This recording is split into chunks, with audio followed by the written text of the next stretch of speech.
Today is National Pizza Day, and in honor of this wonderful day, I'm going to show you a quick and easy hack to bring cold leftover pizza back to life.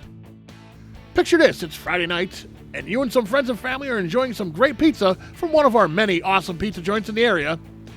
Well, after pounding down a few slices of delicious pizza, you tap out, you're done, you're ready to explode. But there's just so much more pizza to consume. So like a good citizen, you toss the leftovers in the fridge for a great snack either later that night or the next day. So what is the best way to reheat your pizza? Toaster oven? Nah, it takes too long. Microwave? Absolutely not.